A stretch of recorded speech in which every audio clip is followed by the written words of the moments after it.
أعوذ بالله من الشيطان الرجيم بسم الله الرحمن الرحيم وبه نستعين عونك يا معين الحمد لله رب العالمين والصلاة والسلام على أشرف المرسلين سيدنا محمد بن عبد الله وعلى آله وصحابه أجمعين أما بعد أدوك فون أتورك يولون وباتي يولا رفون كاريولا النبي محمد أشكو بريا صلاة أولون كوبا كون كاري بوبو أو صحابة لا بارابو kó bá pín kárí gbogbo àwọn àfáà wa tí wọ́n kọ́ wa lẹ́kọ̀ọ́ tí wọ́n rì wá, kó bá pín kárí gbogbo àwọn òbí wa tí wọ́n ṣe wá sáyé, kó sì bá mi pín kárí gbogbo ojú àti etí tí ń gbọ́ mi ní ọwọ́ lọ́wọ́ báyìí.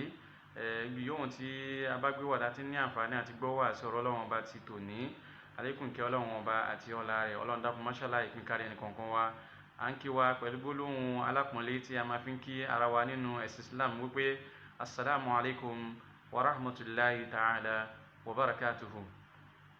Èyí tí a fẹ́ fi ṣe ìdánilẹ́kọ̀ọ́ fún ara wa ní òní, òun náà ni tọ́pìkì wa tí a pè ní wujuhatun nazar al-Islam an aam al-jadid al-Gregori, the Islamic perspective on the Gregorian calendar. Ojú wo ni Islam fi wo Gregorian calendar? Àkọ́kọ́ nú wáàsí òun náà ni wípé ní àwọn nǹkan tí ń jẹ́ kàlẹ́ndà ní àgbáńlá ayé pátápátá, oríṣiríṣi kàlẹ́ndà ló wà, ṣùgbọ́n àwọn mẹ́ta kan ń bẹ tó já sí wípé ní wọ́n gbajúmọ̀. Àkọ́kọ́ nú wọn òun náà ni tekwimul romani, the Roman calendar. Èyí tó tẹ̀lé òun náà ni tekwimul Gregori, the Gregorian calendar. Èyí tó tẹ̀lé òun náà ni tekwimul hijri, the hijra or lunar calendar tàbí ká ní Islamic calendar. Àwọn mẹ́ta nù ní, ṣùgbọ́n méjì nínú mẹ́tẹ̀ẹ̀ta wọn ni ló kan àwa mùsùlùmí gbọ̀ngbọ̀ngbọ̀n tó já sí wípé ní kò sọ́gbọ́n tá lè dá a máa nídìí ẹ̀ nínú ètò ìgbésí ayé wa. Àkọ́kọ́ nínú méjèèjì wọn ni òun náà ni tekwimul Gregori, the Gregorian calendar. Gbogbo àgbáńlá ayé pátápátá náà ni wọ́n ń lo Gregorian calendar wọn ni. Gbogbo ẹni yóò tó bá wá pinnu láti tako nǹkan tí ń jẹ́ Gregorian calendar, ìmọ̀ kó já sí wípé ní mùsùlùmí ni tàbí kìrìsìtẹ́nì, ẹni yóò tó bá tako Gregorian calendar wọn ni ojú kan ṣoṣo onítọ̀hún máa wà. Kódà ó rọrùn kílẹ̀ ayé dàrú mọ́ onítọ̀hún lọ́wọ́, kó onítọ̀hún má mọ̀ nǹkan tí ń ṣẹlẹ̀ nínú ayé mọ́. Àkọ́kọ́ nù ní nítorí gbogbo àgbáńlá ayé pátápátá náà ni wọ́n ti ń lo Gregorian calendar wọn ni. Bẹ́ẹ̀ sì ni àwọn European, àwọn missionary ni wọ́n ṣe ọ̀pọ̀lọpọ̀ ìgbìyànjú lórí Gregorian calendar yìí, léyìí tó já sí wípé ní lóde òní ó ń jẹ́ àǹfààní fún ọ̀pọ̀lọpọ̀ àwọn èèyàn ní àgbáńlá ayé. Naam, ìwọ máa nígbàgbọ́ nínú ọjọ́ kan, ká nígbàgbọ́ nínú ọjọ́ kan wípé ní ọjọ́ kan ni a yà sọ́tọ̀ nínú àwọn oṣù tó jẹ́ ti Gregorian yìí. Ìnígbàgbọ́ nínú wọn wípé ní ọjọ́ kan ṣoṣo la yà sọ́tọ̀ fún òòṣà kan, ìran ṣíríkì kan nìhun ní náà jẹ́. Nítorí wípé ní a gbọ́dọ̀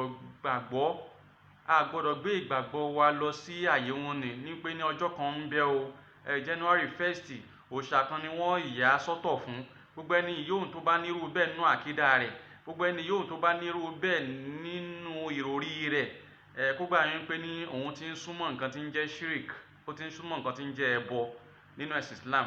Nítorí ìgbàgbọ́ àwa mùsùlùmí náà ni wípé ní gbogbo ọjọ́ pátápátá, gbogbo àkókò pátápátá, gbogbo ìgbà pátápátá tí Ọlọ́run Ọba Allah tí ó ṣẹ̀dá wa náà ni ó ń ṣe.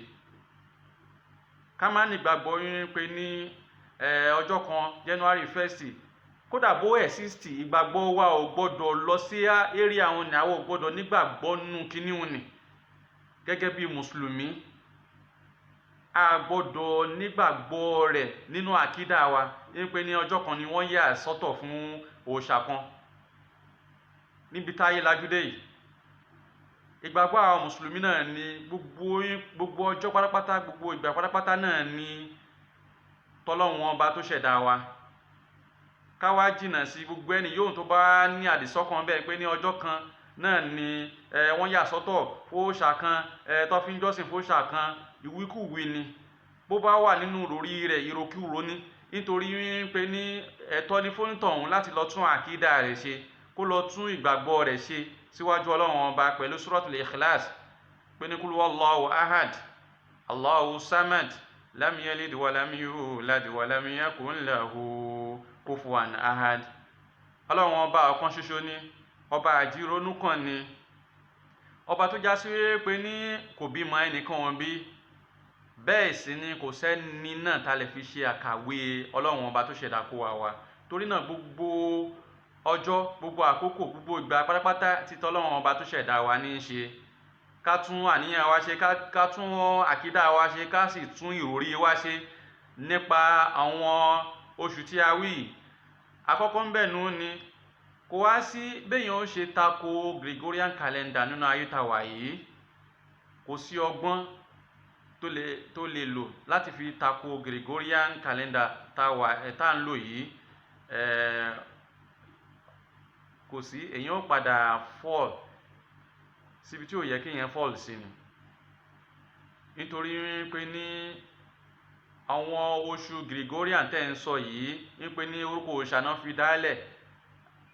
Èyí ṣe tó já sí pé ní àwọn ọmọ wa ń lọ iléèwé, ẹ fún àwọn ọmọ nígbà láàyè láti lọ kọ́ ẹ̀kọ́ rẹ̀ níléèwé, pàápàá jùlọ Islamic school. Àwọn ọmọ wa ń lọ síbẹ̀, wọ́n ń kọ́ ọmọ wa ní orúkọ àwọn òòṣà yìí. Ẹ sì gbégbésẹ̀ lórí pé ní kí ẹ lọ dá wọn lẹ́kun àti máa ṣe bẹ́ẹ̀. Àárín nǹkan kan ṣe sí, kò sì sọ ọgbọ́n ta lè dá sí. À ń wòran náà ni. Kíkọ́ tó ń kọ́ ọmọ wa níléèwé wọn ni orúkọ òòṣà wọn ni tí wọ́n ń kọ́ ọmọ wa níléèwé January títí di December. Tí wọn ni ò bá ba ìmánì àwọn ọmọ wa jẹ́, tí ò túmọ̀ sí pé ní kíní wọn ni ó sọ ọmọ wa di ẹlẹ́bọ látara yìí máa kọ́.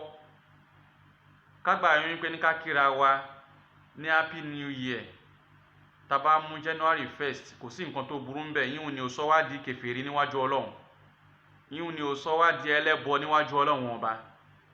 Nítorí wípé ní Gregorian calendar worldwide, gbogbo àgbálá ayé pátápátá náà ni wọ́n ń lo Gregorian calendar láti fi ṣètò ìgbésí ayé.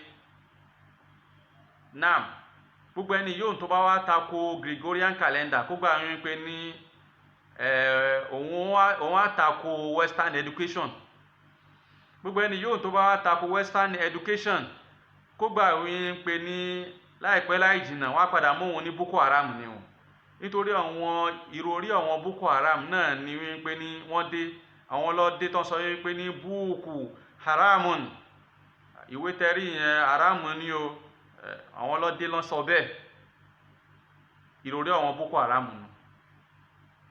Ọlọ́run ọba tó sì ṣẹ̀dá wa, òun ló gbé òrùn kalẹ̀ láti lè já sí wípé ní ká máa fi ṣe òǹkà Gregorian. Ó gbé òṣùpá kalẹ̀ ká máa fi ṣe òǹkà lunar calendar. Ọlọ́run ọba ń ṣe àlàyé rẹ̀ fún wa nínú Al-Qur'ani nínú Suratu Yunus, Quran chapter 10 verse 5. Olúwa ní a'udhu billahi minash shaitanir rajim, bismillahir rahmanir rahim. Walladhi ja'ala shamsa diyan. Ọlọ́run bá ní òun lòun gbé oòrùn kalẹ̀ kó máa jẹ́ ìmọ́lẹ̀. Nǹkan kan ni mo fẹ́ ká kíyèsí nínú àyà yìí.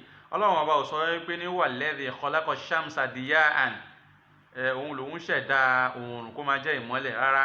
Ọlọ́run ní walladhi ja'ala shamsa diyan, òun gbé oòrùn kalẹ̀ ní fún wa kó bá lè máa jẹ́ ìmọ́lẹ̀. Látara oòrùn ni là máa fi ṣòǹkà Gregorian calendar wa. Ọlọ́run bá ló gbé ètò òun ní kalẹ̀, ló gbé oòrùn òun ní kalẹ̀ ká bá lè máa lò lóǹkà. Gbígbé kalẹ̀ tó Ọlọ́run bá wá gbé kalẹ̀ òun ni náà ni àwọn European wá ṣiṣẹ́ lé lórí, àwọn missionary wọ́n wá ṣiṣẹ́ lé lórí. Ló fi di nǹkan tá bẹ̀rẹ̀ sí ń ka òǹkà lónìí látara seconds. Wọ́n gbé látorí seconds tó fi dórí minutes, tó fi dórí hour tó fi dórí day tó fi wá dórí week tó fi dórí month lẹ́yìn month ló ṣẹ̀ wá kan year. Ó wá rí bẹ́ẹ̀ kò rí bẹ́ẹ̀. Àwọn European yìí àwọn náà ń gbìyànjú lọ́pọ̀lọpọ̀ ìmọ̀ ìjìnlẹ̀ mímọ̀ náà ni ó jẹ́ kí wọ́n gbérú ètò yìí kalẹ̀, nítorí pé ní òun lọ́lọ́run bá dárúkọ nínú àyà yìí. Bẹ́ẹ̀ sì ni bí a bá ní ká ka òǹkà ọjọ́ nínú Gregorian, a bẹ̀rẹ̀ látorí Sunday. Kí ni ìtumọ̀ Sunday? Sun àti day, ọjọ́ oòrùn. A rí pé ní sun òun ni ó ti jáde. Sun òun ni náà lọ́lọ́run bá ń tọ́ka rẹ̀ fún wa nínú Al-Qur'ani wípé ní huwa alladhi ja'ala shamsa diya'an. Òun lọ́wọ́n bá lòun gbé oòrùn òun ní kalẹ̀ kó máa jẹ́ ìmọ́lẹ̀ fún wa, wal qamara nuran. Bákan náà ó gbé òṣùpá kalẹ̀ ní àṣálẹ́ kó máa jẹ́ ìmọ́lẹ̀ fún wa láṣálẹ́. Wa qaddarahu manazila. Ọlọ́run bá wá kádàrá àwọn méjèèjì wọn ni àtòrùn àti òṣùpá. Òrùn èyí tá fi ń ka Gregorian calendar wa, òṣùpá èyí tá fi ń ka lunar calendar wa. Ọlọ́run bá ní òun kádàrá wọn kó máa lọ kó máa bọ̀, manazila, kó máa sọ̀kalẹ̀, kó ìmọ́lẹ̀ wọn máa sọ̀kalẹ̀ sílẹ̀ ayé, kó máa lọ kó máa bọ̀ báwọn ní lita'arafu adada sinina, kábàlẹ̀ mọ́ bá ṣe máa ṣe òǹkà àwọn ọdún, wal hisaba, àti bá ṣe máa ṣe òǹkà àwọn ọjọ́ wa, ọ̀sẹ̀ àti oṣù èyí tá ń ṣe òǹkà rẹ̀ nílẹ̀ ayé ń bí báyìí. Olúwa ní ma khalaqallahu zalika illa bil haqqi. Òun ti torí nǹkan méjì gbé oòrùn àti òṣùpá òun nìkalẹ̀ illa bil haqqi, àyàfi pẹ̀lú òdodo, kó wọn Ọlọ́run bá lè fi ẹsẹ̀ òdodo múlẹ̀ ní yufasilul ayati liqawmin ya'lamun.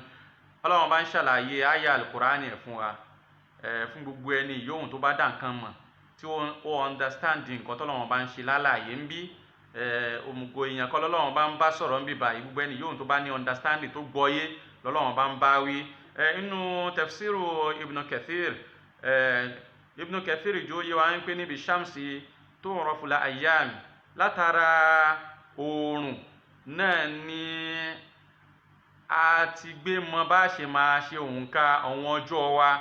Wa bisiril qamar tu'rafu ash-shuhur, látara lílọ bíbọ̀ òṣùpá òun náà ni a gbé mọ báwo la ṣe máa ṣe òǹkà oṣù, wal awam, àti àwọn ọdún tá à ń ṣe òǹkà rẹ̀ látara òòrùn yìí ni.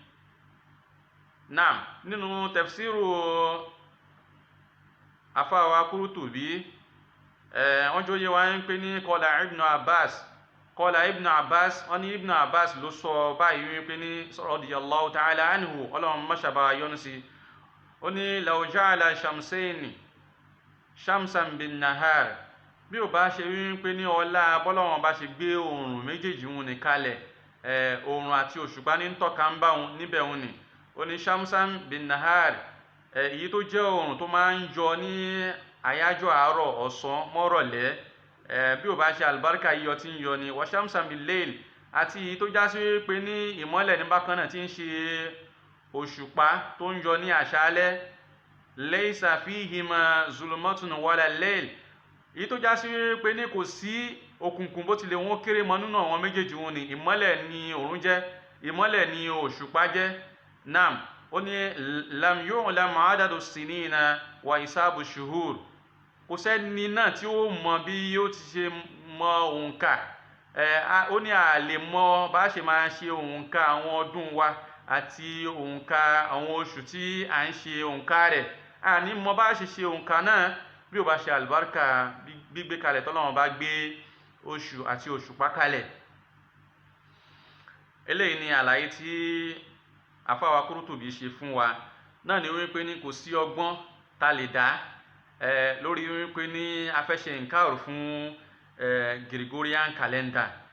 Kò sí ọgbọ́n tá lè dá sí, torí gbogbo àgbálá ayé pátápátá náà ni wọ́n ti gbé lò. Gbogbo ẹni yóò tó bá ṣe nǹkan fún, ó fẹ́ jẹ́ kí ilé ayé dàrú mọ́ òun lọ́wọ́ ni. Ọlọ́run dákun má jẹ́ kí ilé ayé dàrú mọ́ ẹnì kankan wa lọ́wọ́ o. Wala albarka la hawla wala quwwata illa billahi al-aliyyil azim. Assalamu alaikum wa rahmatullahi ta'ala wa barakatuhu.